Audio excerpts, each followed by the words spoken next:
ลูกชิ้นแซ่บอีกแล้วโอ้มื้อนี้อยู่2คนมื้อนี้กดไลค์กดแชร์ให้ตลอดเด้อบ่เห็นบ่มื้อนี้อยู่2คนมื้อนี้อยู่2ห้านเดี๋ยวสิได้เหมาห้านละครึ่งกินนี่แซ่บดีเอาเดี๋ยวเฮาแวะกินลูกชิ้นจังหน่อยนึงก่อนเดี๋ยวสิเหมาเบิด2เจ้าเลยบ่ได้ต้มใส่หม้อเนาะหยอกอย่าหายเด้อหยอกซื่อๆเด้อไอ้จักเพชรเตียงคำหน้าไก่เด้อเอาขอให้น้องมันมาเฮงๆมีแต่ไข่พี่มีแต่แม่เป้งมาเลยโตอยู่รักษาก็มีบนแย่ติมีเอาสุบอดแย่เลยจ้ะแย่ไข่มดนี่แหละอย่าเข้าใจวิทย์ว่าแย่อื่นเด้อที่จริงมีตำนานใดพี่น้องจะมีตำนานเพิ่นว่าเพิ่นเล่าขานกันว่าผานางฮ้องนี่ในเมื่อก่อนแม่นผู้หญิงสามารถไปยืมผ้าสิ้นแม่นบ่ไปยืมผ้าสิ้นจากเพิ่นใดเนาะ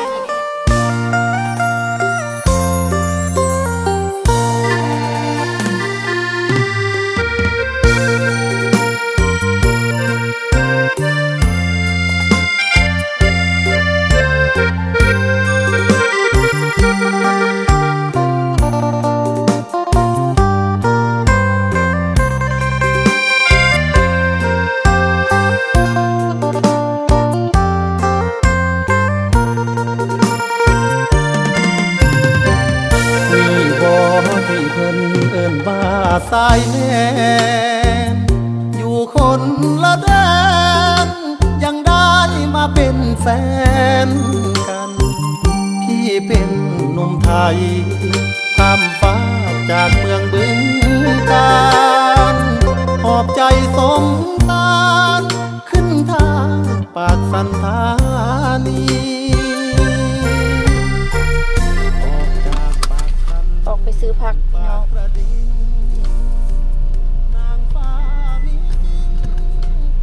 ออกไปซื้อผักมาเฮ็ดซุปผักมื้ออื่นนี่เมนูเฮานี่มีลาบซีนแล้วก็แกง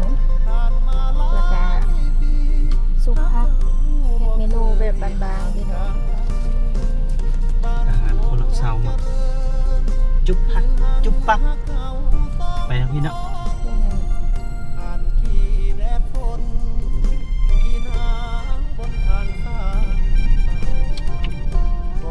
ไปเลาะตลาดรีวิวด้วยรีวิว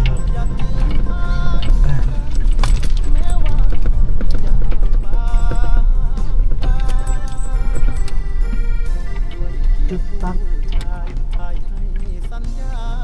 ก่อนก็ได้ดินเข้มทางรถได้ไหมทางนี้รถ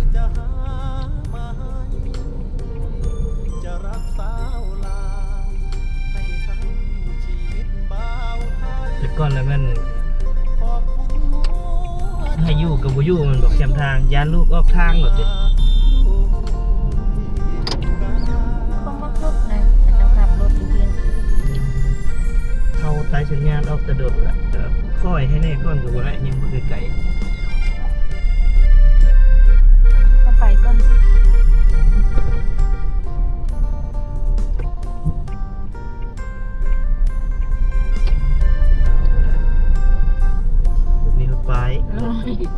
แล้วรถนี้ไป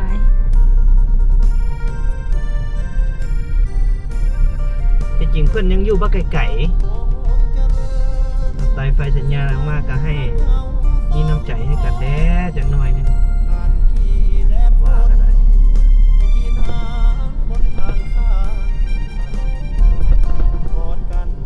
กันคืออยู่ไทยเราบีบแก่สิเดี๋ยวนี้นะเรียบร้อยนะเรื่อง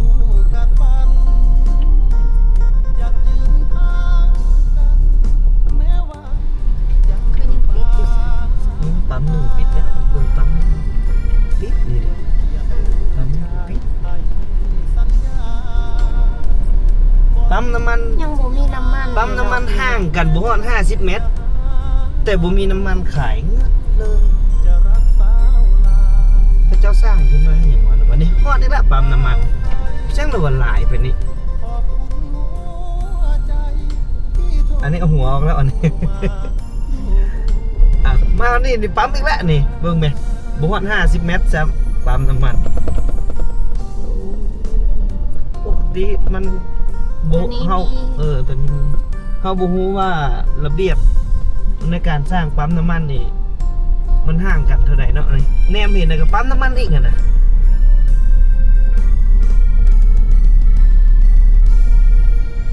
ยอมปกติเขาต้องให้ห่างกัน2 ลักก็แต่พอเข้าใจว่าอยู่นี่คือ50 เมตรก็มีเส้นทางขึ้นตลาดหลักซาวตัวนี้ตลาดใหม่เนาะ มีข้าวทางลุ่มคนแบบ เข้าทางนี้เหรอ ต้นนะมักลุ่มทางลุ่มอ่ะนะ ทางลุ่มอันนี้เหรอวะเลี้ยวขวาเลย ลุ่ม เหรอ พ้น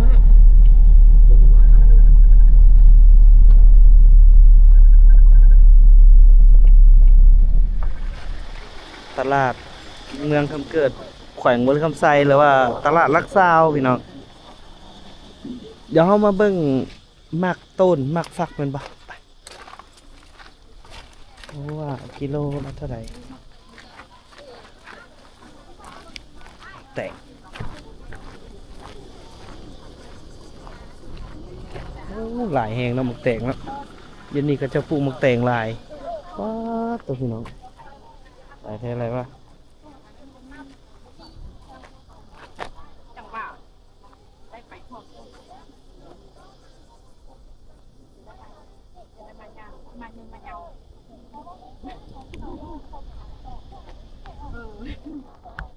เป็นยังมันน้อยนะ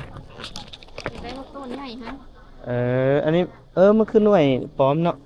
อันนี้แล้วมันต้องหอม มันต้นหอม มักต้นหอมแบบอยู่ในกายเขานั้น อันโตที่ว่านี่คือหน่วยยาว มันยาวๆlà điềuนี้là mới nhàn em có mi ตลาดบ้านตลาดเมืองคำเกิดทางนี้เขาเจ้าก็ขายหลายอย่างเลยนะเบิ่งมักโมมีแต่หน่วยย้อยๆเนาะอันนี้ก็เป็นมักต้นเพิ่นว่ามักต้นหอม ตัวนี้ โลเท่าไหร่ก็แม่ ตัวนี้เป็น250,000 คือแถวนี้นี่พวกมักต้นมักอื้ออย่างนี้ทึกพี่น้องจะทึกกว่าเพราะว่าเขาเจ้าปลูกหลายโล 8,000 กีบถึกเนาะแต่ว่าเบิ่งลองเบิ่งว่าหน่วยนึงคือหมดว่ะตัวนี้หน่วยเยอะๆนี่ เสร็จนะเสร็จได้ ตัวหน่วยโล 8,000 กับตกอยู่ประมาณ11 12 บาทต่อกิโลบ่ฮู้ว่าอยู่ทางฝั่งไทยนี่สิขายโลเท่าไหร่เนาะเบิ่งในหน่วยโอ้ยแม่โจมจนนักพุ่นน่ะเบิ่งโต8 โล เนื้อมันหนาเนาะ8 กิโล เอาเก็บที่ไม่ได้2 โลเนาะ 8 กิโลก็คือหน่วยหนึ่งนี่ ก็70,000 80 70เนาะ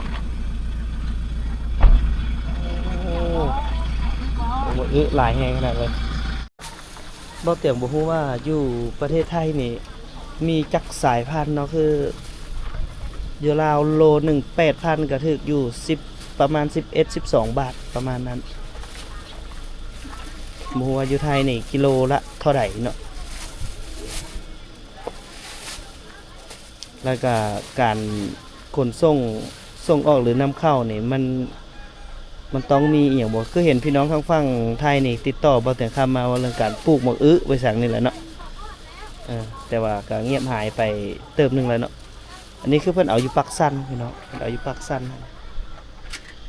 บักหลายๆเป็นหยังจังอยากเอาหมักต้นนั่น มันเซฟ แม่นบ่ โล12,000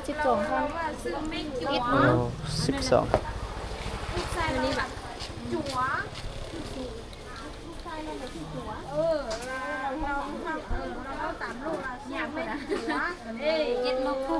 12โล 12 โล12,000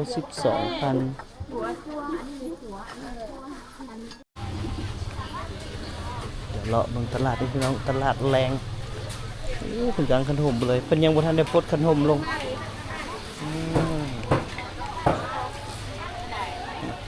หาลูกชิ้นแซ่บอีกแล้วโอ้มื้อนี้อยู่2คน โอ้ยมันนี่กดไลค์กดแชร์ให้ตลอดเด้อบ่เห็นบ่ มื้อนี้อยู่2คนมื้อนี้ อยู่2หารเดี๋ยวสิได้เหมาหารละครึ่ง เมาถ้วยนึงเลยแม่นถ้วยนึงเอา2หารเลยนะโอ้นี่หารลูกชิ้นแซ่บอู้ฮักเอ้ยเสียดายน้องเลยล่ะพี่น้องคัน2คนมานั่งเฮียงกันอันนี้แหละยักสิกินซอยไผดีพุ่นแล้ว กิน2ถ้วยเลยเนาะกิน2ถ้วยเลยลูกชิ้นแซ่บแซ่บอีหลีเลยพี่น้องแซ่บอีนี่แซ่บอีหลีเอ้าเดี๋ยวเฮาแวะกินลูกชิ้นจังหน่อยนึงก่อนเดี๋ยวสิเมาเบิด2เจ้าเลยเมาเบิด2เจ้าเพิ่นก็สิตื้มให้เฮาอยู่ดอกเอาตลาดพี่น้องตื้มเครื่องลูกกะกิน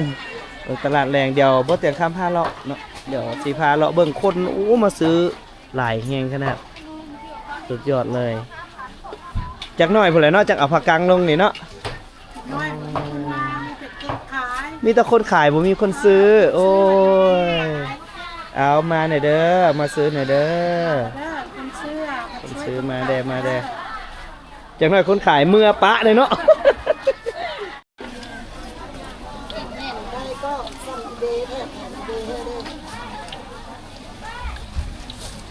หมดยังบ่ได้จ่ายเงินเลยเด้อ บ่ได้จ่าย บ่จ่ายละขอบใจหลายๆที่เลี้ยง ขอบใจ กิน2หารบ่ได้จ่ายเงินจักหารเลยแซ่บหลายไปเดี๋ยวเฮาเลาะตลาดต่อบาทนี่ไปเบิ่งดูว่าเมียเฮาอยู่ไสละ อยากปบกับปบบ่ได้เนาะมีกองมาอยากปบกับปบบ่ได้เพราะว่าเป็นแม่ค้าแม่ค้าขายอีหยังเต้าหู้โอ้เต้าหู้เป็นแซ่บเลยพี่น้องเอ้าเต้าหู้ตัวนี้คือเป็นอันนี้ เต้าหู้น้ำเด้ เต้าหู้น้ำ อันนั้นเต้าหู้ต้อนขายแนวใด เต้าหู้น้ำ10,000เต้าหู้2,000 เอาไปเฮ็ดหยังกิน อันนี้เอาไปใส่ไก่กะดิ ใส่ไก่ต้มใส่ไก่ต้มใส่หยังอีก หมูก็ได้ หมูก็ได้บ่ได้ต้มใส่หม้อเนาะ หยอกอย่าหายเด้อหยอกซื่อๆเด้ออาจากเพชรเตียงคำหน้าไก่เด้อเอาขอให้น้องมันมาเฮงๆเดี๋ยวไปเพราะว่าไปเลาะเบิ่งการเงินก่อนการเงินไปแล้ว น้องซื้อหยังก่อนล่ะ มาเยี่ยย่าง มา มาเยี่ยย่าง มาย่างแสดงว่าเป็นคุณมงหรอ แม่น นะฮะแกะตอนนี้สร้างครอบครัวแล้วบ่ยังเป็นผู้สาวอยู่บ้านไหนล่ะ อยู่รับเสานี่แหละ อยู่รักษานี่เลยโอ้ยถ้าน้องแต่งสุดมงนี่คือสิงงามแฮง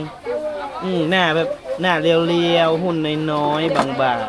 ๆเป็นตาแพงหลายเป็นตาแพงเอาอย่าไอ้ลอกกันเด้อโดยนะฮะนิสัยดีนิสัยดีนะสุดยอดเลยตลาดลักซาว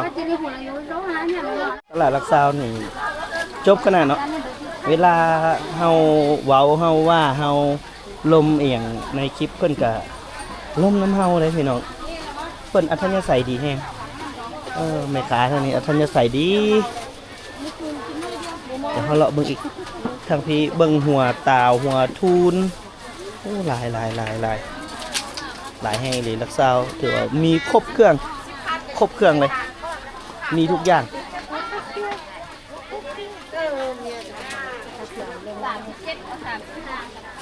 หาเมียอยู่ได้นี่จักไปทางไหนละ เลี้ยวไปทางนี้ขอเย็นนะ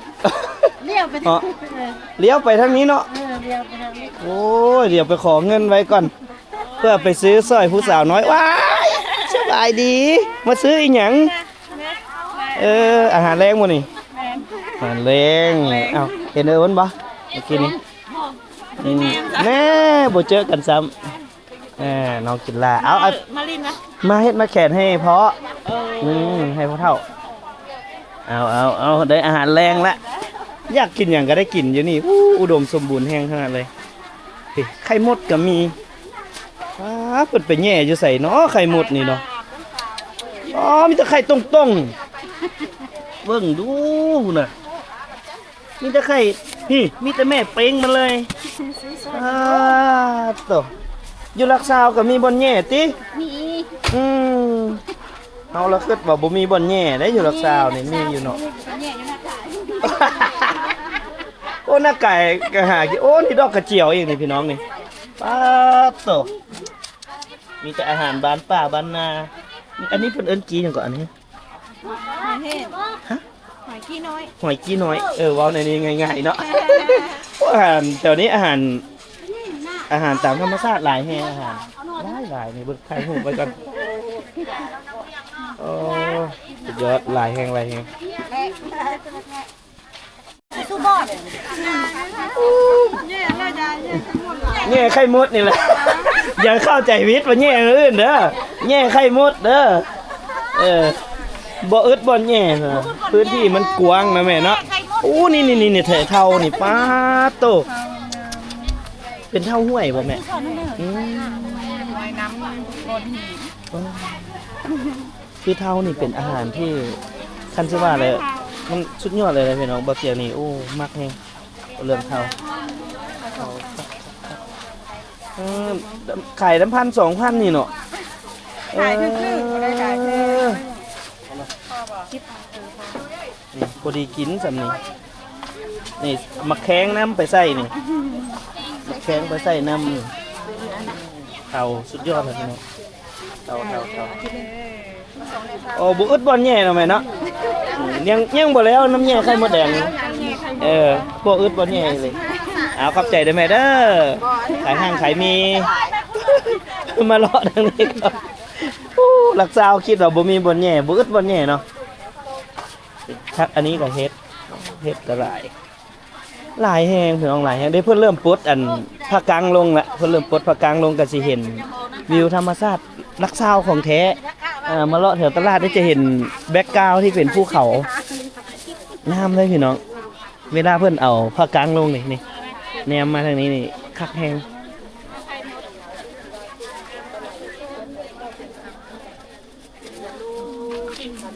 ของอยู่ของกินหลายตลาดโอ้เอาไปตัดซื้อสร้อยแท้เดี๋ยวพี่น้องนี่คันแนมไปทางนี้แหละงามเลยนะเพราะว่ามันจะมีอันนั้นเพิ่นเอิ้นผ่ายังเกาะเลยผ่านางฮ้องโอ้ผ่าเท้าฮ้องเด้ ขาเข้าห้องยังทาอยู่ ยังท่าเนาะคือผ่านางฮ้องนี่ฮ้องท่าผู้เบ้าที่จริงมีตำนานใดพี่น้องจะมีตำนานเพิ่นว่าเพิ่นเล่าขานกันว่าผ่านางฮ้องนี่ในเมื่อก่อนแม่นผู้หญิงสามารถไปยืมผ้าสิ้นแม่นบ่ไปยืมผ้าสิ้นจากเพิ่นใดเนาะหลังจากนั้นแล้วก็เอาไปส่งเพิ่นคืนบ่ซี่นะอันนี้คือตำนานบ่เตียงต้องขึ้นไปพิชิตให้ได้พี่น้องผ่านางฮ้องเดี๋ยวจะขึ้นไปถ่ายทำทางทึงให้ได้เดี๋ยวหาโอกาสก่อนก็มีคนขึ้นอยู่บ่เพิ่นขึ้นทางอันนั้นบ่ทางวัดป่าผ่านางฮ้องเดี๋ยวลองเบิ่งเดี๋ยวจะขึ้นไปเดี๋ยวเฮาเลาะซื้อของกินขอบใจเด้อขอบใจที่ทักเด้อโอ้ยหลายเลยพี่น้องมึงดูนี่ขายพักมื้อนึงได้เป็นมัดถูก3 มัดป่าแม่โอ้ยคันเป็นใบดอลลาร์ได้เนาะ เป็นใบดอลลาร์เพิ่นนั่นเด้บ่ไปสะอ่อนเพิ่นผู้ค้าขายหลายแฮงเนาะจังหน่อยเพิ่นก็เอาผ้ากางเอาอันนี้ขั้นห่มลงมาเลยก่อนไหมเร็ว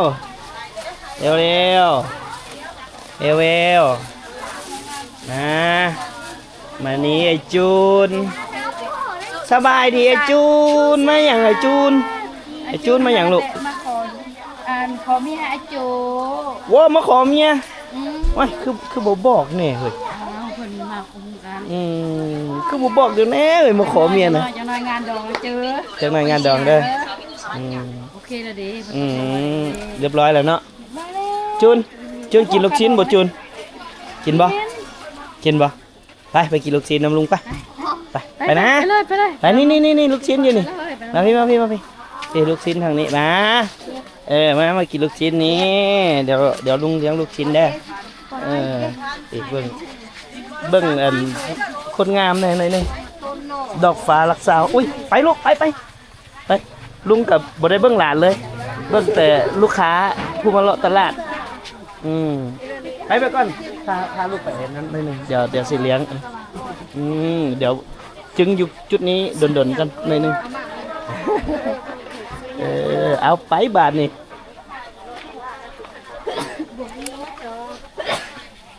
เดี๋ยวไปเลี้ยงหลานก่อนพี่น้องเพราะว่าหลานมารักษาต้องให้กินลูกชิ้นใส่ละนี่นั่งรถนี่เลือกเอารถนี่คนงาม2คนนี่นั่งหานใดก็ได้ไปเดี๋ยวเลี้ยงเอาลูกค้ามาให้นั่งลงกินเบิ้งไอจูนกินดูอยู่บ่ไอจูนบะได้กินดูอยู่บ่ลูกได้กินแล้วว้ายเอาเดี๋ยวเลี้ยงหลานนิดนึงก่อนพี่น้องหลังจากซื้อเครื่องแล้วเรียบร้อยเดี๋ยวเราออกไปพี่น้องมันนี่จักอันก็ของเมียเขาซื้อ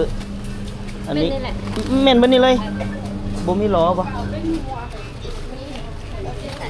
นี่รถยนต์เดี๋ยวฮอสซิแลนด์มานี่เด้อฮอสซิแลนด์มาไกลๆนี่เด้อ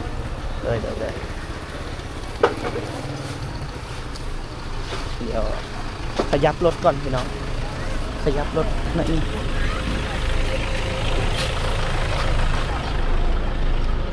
เพราะตลาดเมืองคำเกิ้นนี่บอกเลยว่าเป็นตลาดที่สร้างใหม่แทนหลังเก่าที่ถูกไฟไหม้ในปีก่อนๆครับแต่ว่าคนก็มาขายพี่แล้วก็มาซื้ออยู่พี่เลยก็เป็นระเบียบขึ้นหลายเติมเนาะตัวนี้ก็ครับพี่น้องเดี๋ยวเราเอารถไปไกลๆเพื่อเอาเครื่องมาต้นไป